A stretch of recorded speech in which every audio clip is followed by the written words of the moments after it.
Hi, I'm Claudiu Manea. Welcome to Therapy Matters, where we talk about what goes on inside your mind, because what goes on inside your mind does actually matter. So my goal here for 2024 is to change Alex Hormozi's opinion about therapy. No, I'm just kidding. It's just that I watched a podcast of him and the guys from Ice Coffee Hour, and he said some things that really caught my eye and caught my ear. And I wanted to take a minute to talk about everything that he said because uh, it it shows sort of a biased opinion about therapy and an opinion that's not really entirely accurate. Now, this is not a diss on Alex Hormozi. He's a great guy. He's helping a lot of people with his business advice and so on. But he has a huge platform, and spreading these ideas about therapy not being useful, I think, does a great disservice to his audience in general, because there are a lot of people out there who could really benefit from therapy, despite of his opinion. Now, he is entitled to his opinion, of course, but I am also feeling obliged to try to set things straight, even though my platform is tiny compared to his. So there goes that. Let's take a minute to see what he is saying, and then take a minute to really talk about the ideas that he says, and try to give you a different perspective, let's say. Okay, so he goes. And so that's why it's called Solomon's Paradox. And so in an effort to try and get better answers, the higher up, and I'll use quotes here, that you get in business or whatever endeavor you're going after, the harder it is to find people who can actually help you out. And part of having or getting help from people is that I want someone who has aligned incentives. I want someone who is competent, and I want someone, there's a third piece, but there's three things you want. Oh, and I want them to have complete context. So like they have to have complete context. They have to be competent. Yeah, complete context. I agree with the first two, but complete context is not a realistic expectation to have, because no one can have complete context on your life aside from you. Because in order to have complete context, the problem I have is with the word complete, not with the word context. So in order to have complete context on someone's life or on someone's life situation at a given moment, you need to have experienced all of his life up to that point, and that's impossible. So I don't think that looking for someone to have complete context is a realistic expectation. With that context to give advice, and they have to be aligned. Because if someone's super competent and has complete context and not aligned, they just know how to ruin my life. You know what I mean? If they're really aligned and they're competent, but they have no context, they might have good advice in general, but it won't be specific to me, right? If they're aligned and have context, but okay, see that now he goes to the other extreme. If they have no context, yeah, of course, if someone has no context, they can't possibly give you any relevant advice pertaining to your exact specific situation, of course. But that doesn't mean that they should have, or that you should demand that they have complete context. Okay, that's just two extremes, and dealing with extremes is not useful in pretty much any situation. they're incompetent. It's your mother. She completely understands you and she loves you, but she has no idea how to tell you how to invest. Right. And so I mean, sure, maybe. Depends on who your mother is. I mean, if your mother is... Who's that lady from the investment group who really outsmarted pretty much every other fund manager in the US? Having trouble coming up with her name. But if she is your mother, I don't know, I would take her advice. So it just goes to show that there are no definite answers to pretty much anything, and it really depends on someone's situation. But let's go further. I wanted someone who would have all three. And so in trying to think through this, I'd had, multiple experiences with, executive coaches, counselors, therapists, whatever you want to call it. And I've always had very short. Nah, not however you want to call it, because those things are not the same thing. So executive coaches, counselors, and therapists are not the same thing. Sorry. In order to be a therapist, you need to study, like most people, you need to have superior degree of education, which basically means about 18 to 20 years of your life. And on top of that, you need to have about 7 to 12 additional years specific to therapy. Whereas you can be an executive coach by taking an online course in a few days. So no, sorry, dude, it's not the same thing, not even remotely. But it goes to show that when someone, and I'm diverging from talking about Alex Hormozi right now, but I'm talking in general. If let's say that you have a biased opinion about something, let's say that I don't like cops at all. Okay, I don't like cops. I hate them. I think they're all dirty and corrupt and all of that. Then whatever information or whatever situation I come across, my belief is going to color and it's going to alter that information and that experience that I have. So even if I have an interaction with a cop who is very friendly and very helpful and really isn't trying to cause me any harm whatsoever, I may still feel that I went through a negative experience simply because I hate being around cops and simply because his presence in my vicinity has irked me in some way. So it doesn't always matter what the objective reality is. It mostly depends upon our views on the situation and how we perceive the situation to be. That's much more important than the objective situation that we are in. Short-lived experience with those people. And I think part of my experience was that Okay, sorry to keep stopping, but I'm going to, if I go about this, I'm really going to dissect it. So, short-lived experiences with these people. Now, I've had, I've been doing therapy and practicing therapy for more than 10 years now. I've pretty much seen the whole spectrum of people who go into therapy, who talk to a therapist. And among these types of individuals, there is the type that is the nitpicker. So he's the guy or the girl who really wants to demonstrate to himself and to others that therapy isn't really doing it for him, that he is above this need to go into therapy.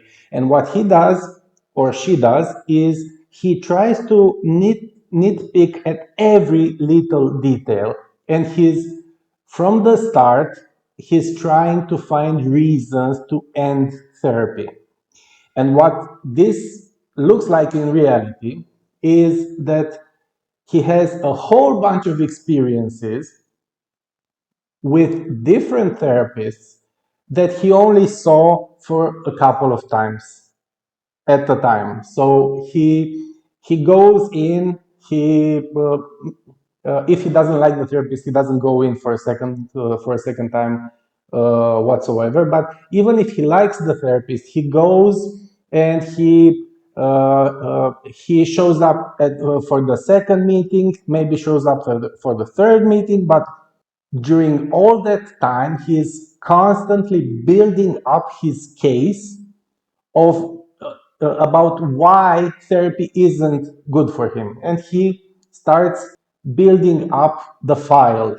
Okay, it's like he's a lawyer building up his case, and he's constantly on the lookout for evidence that therapy isn't working, or that the therapist is a scumbag, or that the therapist is a con artist, is trying to swindle him out of his money, and like the therapist doesn't have any more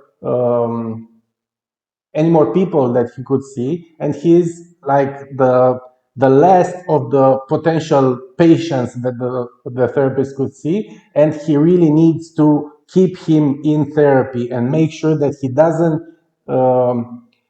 doesn't reach a point where he doesn't need the therapist anymore. Okay, so the therapist needs to do a good job, but not a good enough job so that the patient really graduates from therapy, because that's a term that's used by some therapists. So it's like this type of person is constantly on the lookout for whatever damaging evidence he can get his hands upon. Okay, so these guys only have short-lived experiences with therapy, simply because they do not want to have long-lived experiences with therapy, because their agenda is not the agenda of someone who is going there to get help. It is the agenda of someone going there to prove a point. The point being that they are, like I said, above therapy, that they don't need therapy, that therapy is for dumb people, at least dumber than them, that therapy is for weaklings, not strong-willed as they are, and eventually that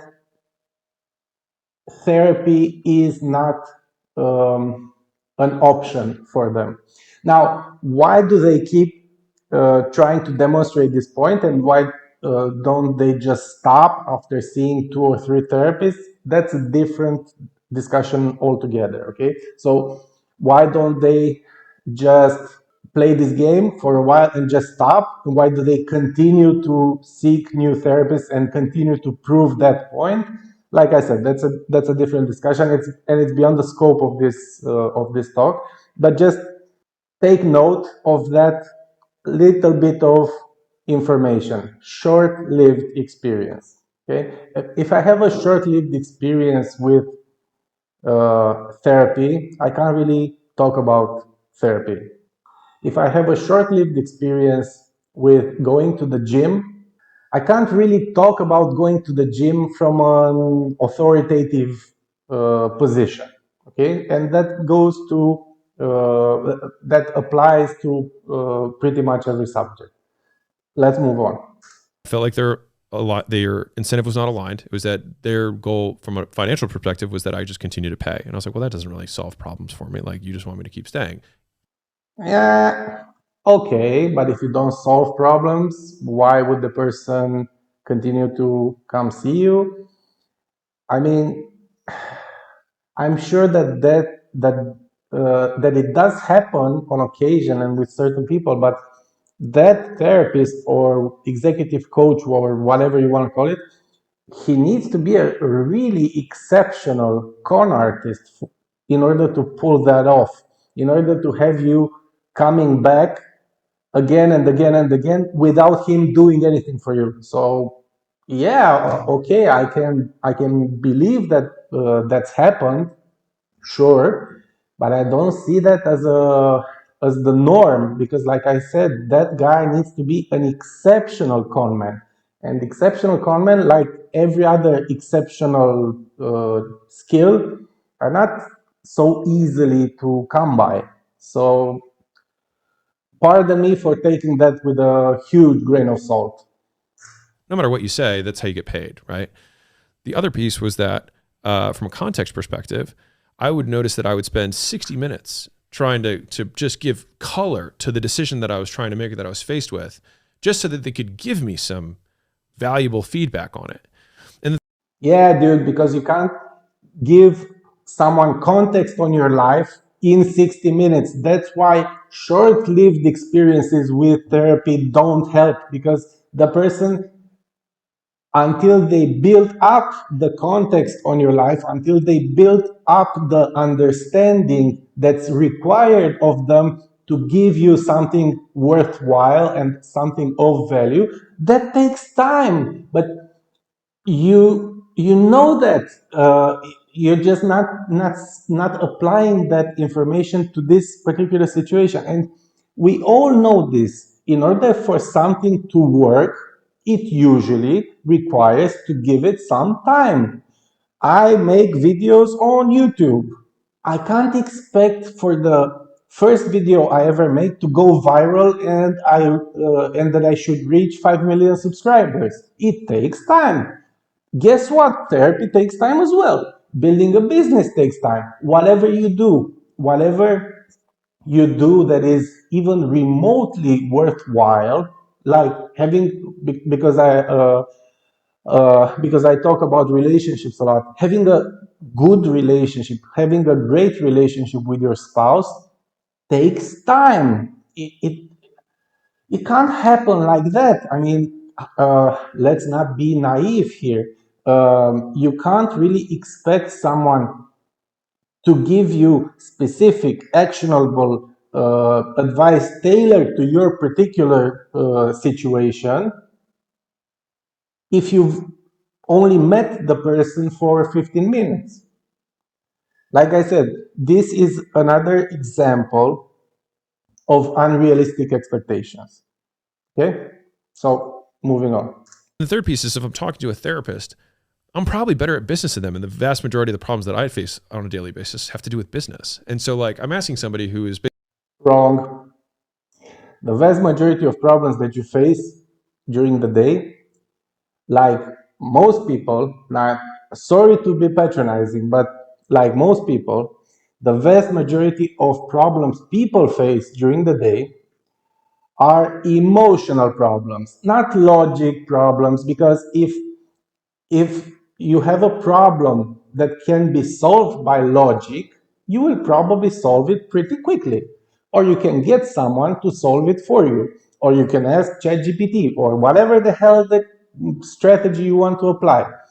The reason why most situations are hard to solve is not because you don't know the answer. It's because you don't want to do the thing that is required for you to solve the problem, because the problem is not the problem, because the problem is an emotional one. It's the one hiding behind the objective problem that you're saying. Okay? So let's say that you have a business problem. Okay, I'm just pulling the example out of my ass right now, because, like like Alex said, I don't have experience running a $200 million a year company.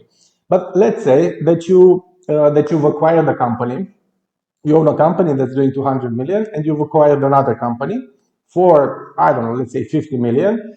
And now you're in the position of needing to make employee cuts, and you need to fire a whole bunch of people because they are redundant. Okay, the company that you acquired has a marketing department. You have a marketing department. One of those departments is redundant. Okay, so you need to decide to fire a whole bunch of people. Let's say you need to decide to fire 100 people. Okay, the decision from a logical point of view has already been taken.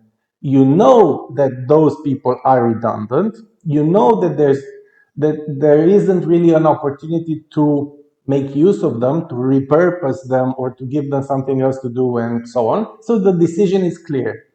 But what happens is that you don't want to do that because for whatever reason you feel bad about letting 100 people go.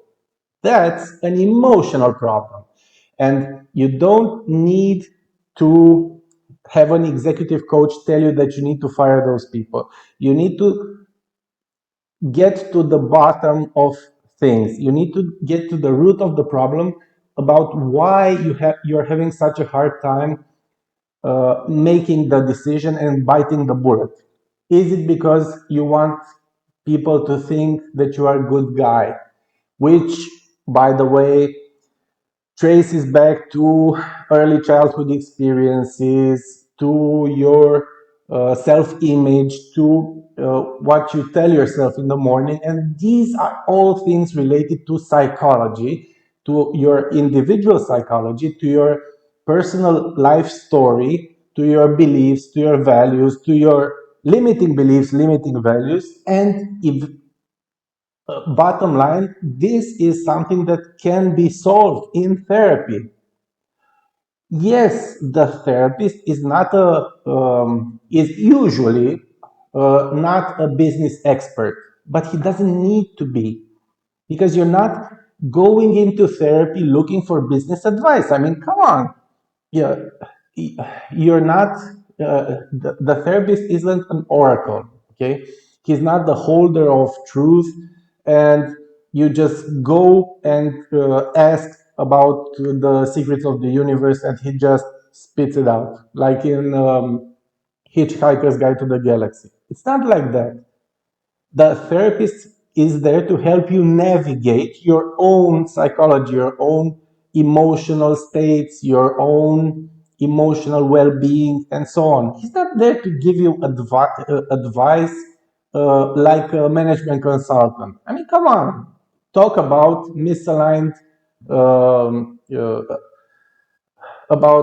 misaligned expectations and misaligned goals and so on. Okay, let's dive further down. Basically a solopreneur or self-employed, on how I'm trying to manage a $200 million year portfolio and how I'm going to like allocate resources. And like, they're probably not going to have a good answer for me in terms of their competence level. And so So that means that they're stupid and there's not really anything that you can ask them. I mean, come on, dude. Oversimplification is something that I myself do for the purpose of explaining something, okay? Because there are some concepts that are really complex and they're difficult to tackle in, I don't know, 5 to 10 minutes.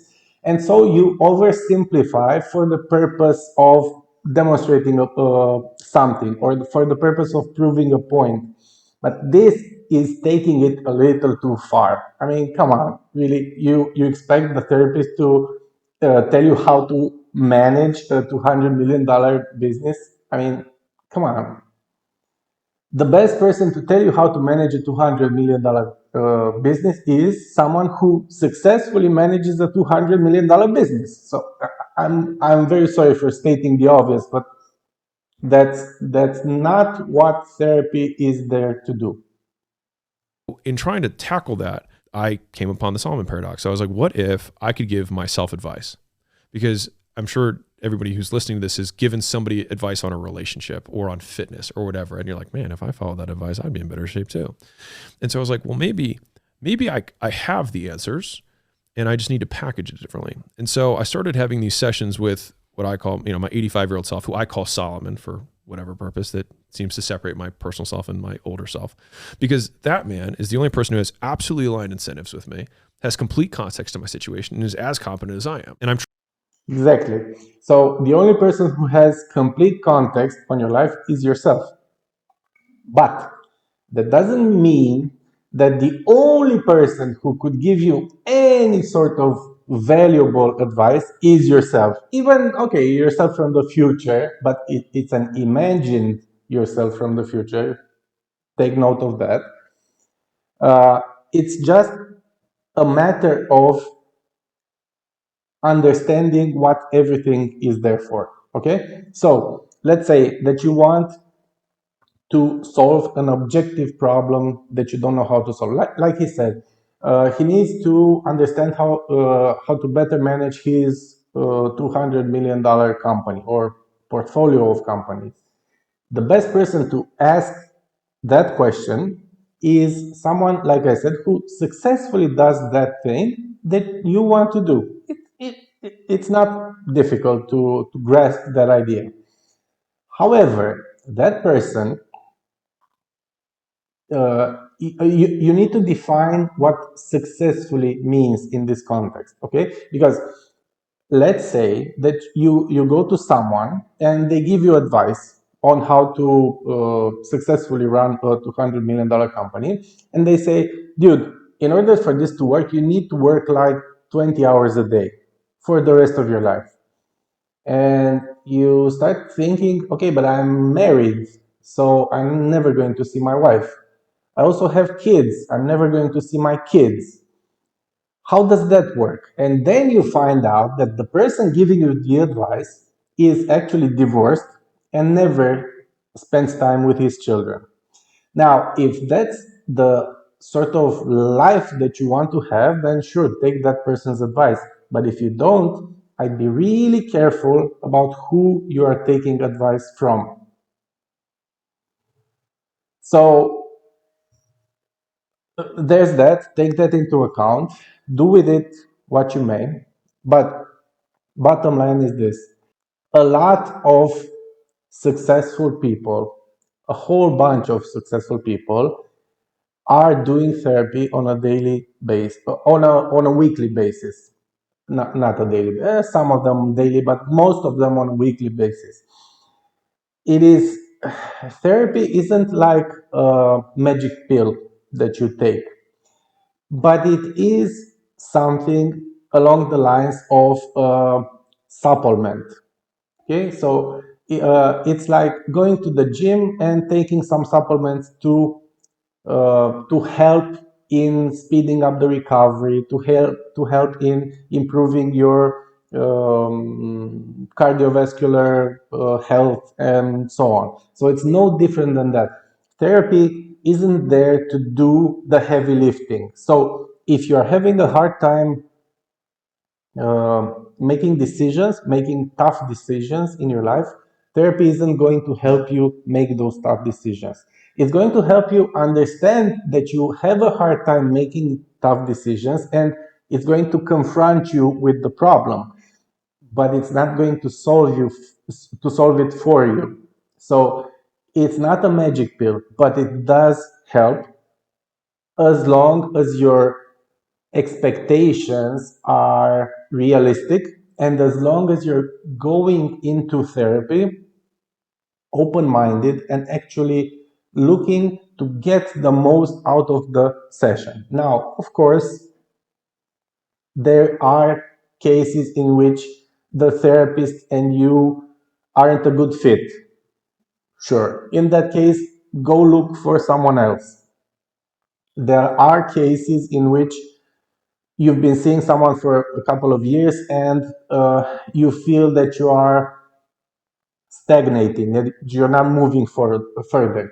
In that case, you need to take it up with the therapist and see if uh, it's a case of maybe redesigning the goals and the common agenda, or whether it's a case of simply ending therapy and looking for someone else. But as long as you're going into therapy thinking that, yeah, what a bunch of bullshit, this guy is just trying to get me to pay him every week and he's not looking to help me solve anything, then yeah, it's not going to work, because it's really hard to work with someone. And now I'm talking from the perspective of the therapist. It's really hard to work with someone even when they are willing to work with you, but it's almost impossible to help someone um, who is just there to prove that you can't help him or her. So if that's you, I would suggest either reconsidering your position or simply dropping the act and uh, using your time and your money to do something else instead of wasting your time, wasting the therapist's time, and not getting what you are looking to get out of the relationship and out of the interaction. So uh, there's that.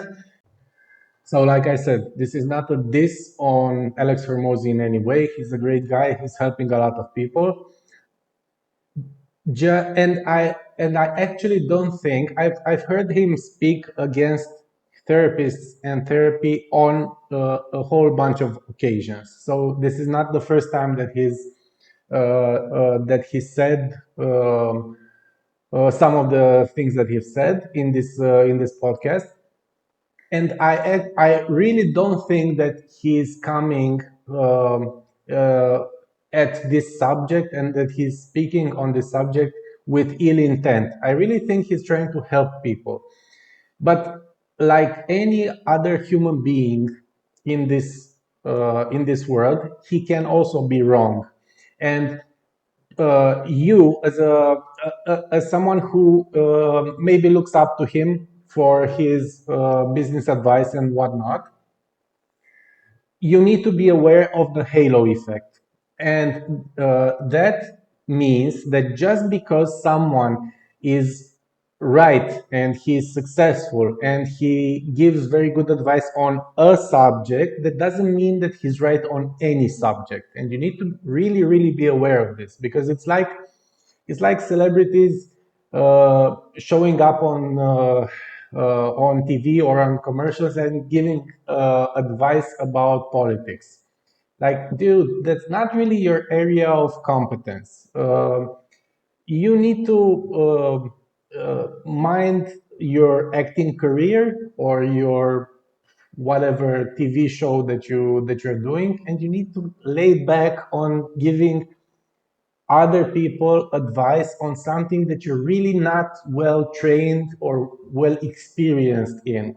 So it's pretty much uh, like that. So the reason why they put actors and celebrities up to this thing, and they put them up to endorsing a certain candidate or speaking on some political issues or some social issues, is because of the halo effect. Because uh, when someone is a celebrity, we tend to give them much more leeway than we would someone who is unknown to us.